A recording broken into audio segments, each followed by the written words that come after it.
You want me to put that on my tudger?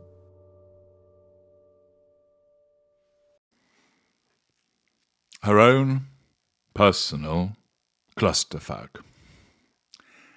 Hello, I'm H.G. Tudor. Yesterday I explained to you about how Harry and Harry's wife had acquired the screen rights to the romantic novel Meet Me at the Lake.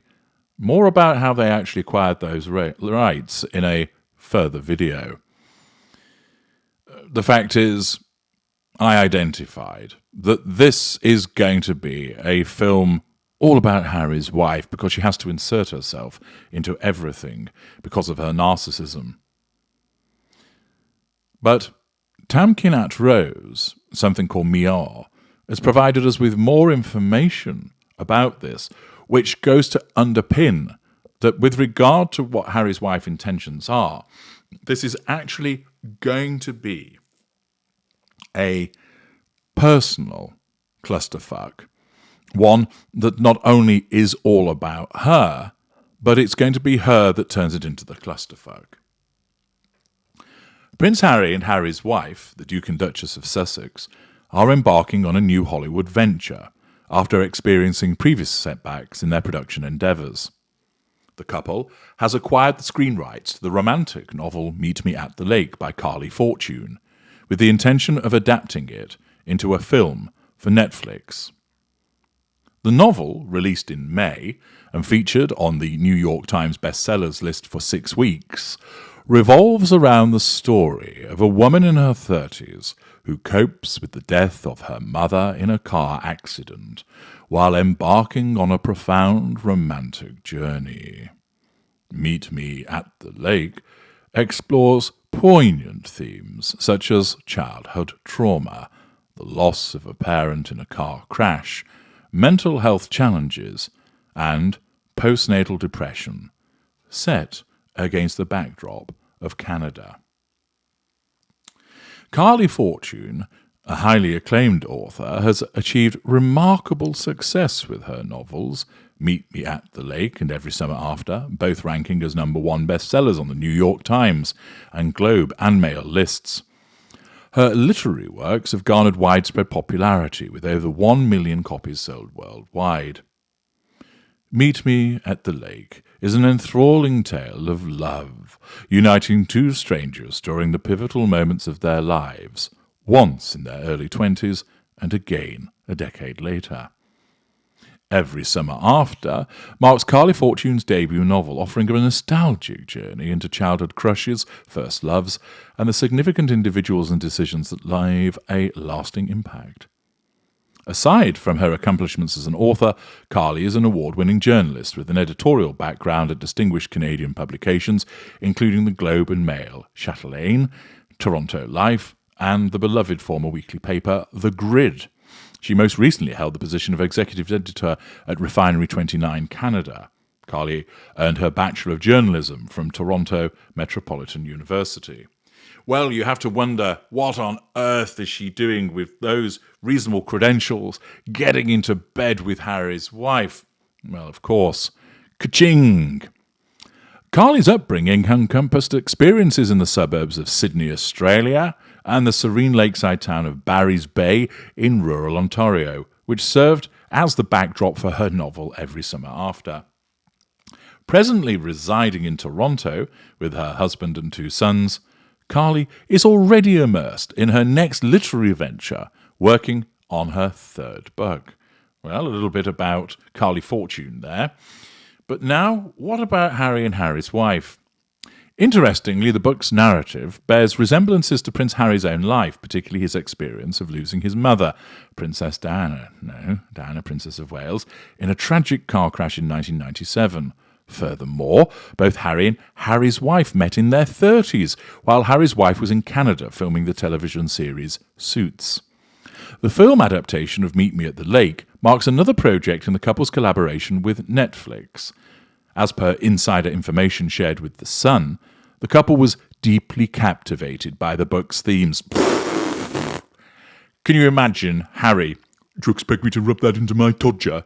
Thinking, yes, I was deeply captivated by the book's themes. bollocks. He wouldn't have even been able to read it. Somebody would have to read it out to him, or maybe he got the audiobook version. As for Harry's wife, she would just look at it and say, is this the book that I asked you to write about me? Good. Now I'm going to make it into a film. The themes of the book gripped the couple, and it was chosen for their first adaptation with Netflix, the source said. The deal with Penguin Random House for the rights to the novel is rumoured to have cost nearly $4 million, although no official confirmation has been provided.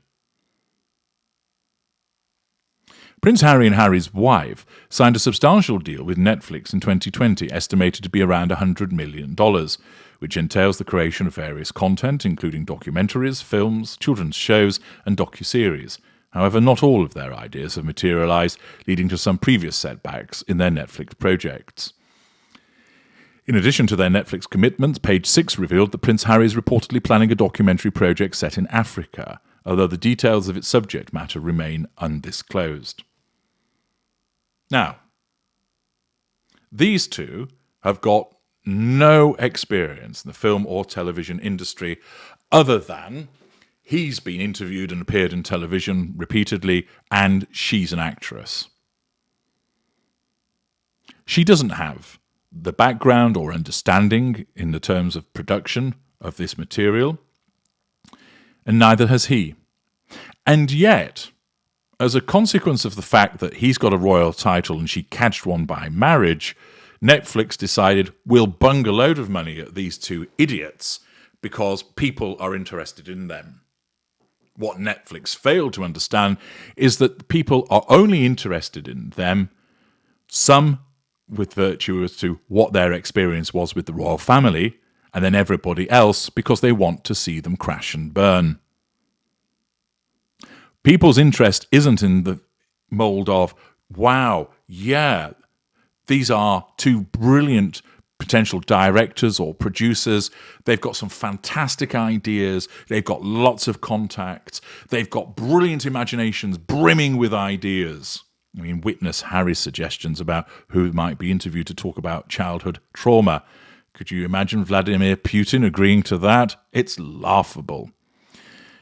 Nobody, when asked, who do you think might provide you with fascinating content, remarkable documentaries, fascinating films, intriguing and compelling material that you would want to watch? There are so many other names that you would reel off with regard to producers and directors that you wouldn't even ever contemplate or include the gruesome twosome. And yet, Netflix saw fit to provide them with this money. It's like giving a 5-year-old your credit card details when they're on their Xbox or PlayStation, and then you're somewhat surprised to find that your bank account has been completely emptied and your credit cards have been maxed up because they've been spending it on FIFA cards or Minecraft or whatever it is the kids are involved with. Well, that was an accident waiting to happen, wasn't it? And it's the same here. Neither of them have got any ability in this field. Neither of them have any actual talent when it comes to the creation of content. Archetype showed us that. And yet, Harry's wife believes that she can acquire the rights of this book and, using this source material, transform it into a story about her. This isn't about creating content that people will be interested in.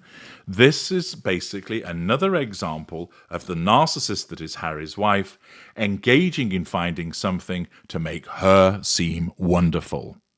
And as we know, anything that she touches with her Sadim touch turns to shit. It melts away into an awful brown beige sludge. And it's going to be the same here. Carly Fortune may not care because she's pocketed the Wonga and thinks, well, I'll just churn out some more books. Who knows? They might even buy the rights for those.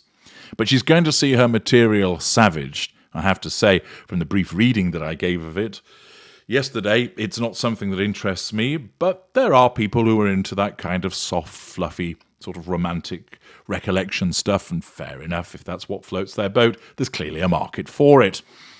But when it comes to Harry's wife, she sees this as a vehicle, not to entertain, not to compel, not to intrigue, but to make her look good. And that's the problem. Archetypes was the same. She didn't make it for the listener, she made it for her. Because she's governed by the prime aims, which basically sits there waiting to be achieved. And her narcissism says, right, we've got to get after the prime aims again today, lads. What have we got to use? Bullying small children? Throwing around spicy poontang? What about the creation of brilliant material? No. She doesn't have that skill set, boss. All right, okay, then spicy poontang again it is. And that's the point of all of this. Her narcissism has limited resources to utilize for the purpose of going after the prime aims when it comes to the creation of brilliance. Some narcissists have that, your glorious narrator included, that we have that raw talent and ability to write brilliant screenplays, novels, create fantastic art, build amazing companies, be imaginative, formulate fantastic content. She hasn't. And what she has to do is try and purloin it from elsewhere, which is essentially what she's doing, although it's being paid for with regard to Carly Fortune's novel. But the problem is she's not getting it to want to entertain the watchers. She's doing it because it has to be about making her look good, because she's the main character, and she needs to do that for the purpose of asserting control over the audience, drawing fuel from them, etc., etc. And because that's the foundation of this production, allied with the fact that she is a talent-free zone, she's creating her own personal clusterfuck.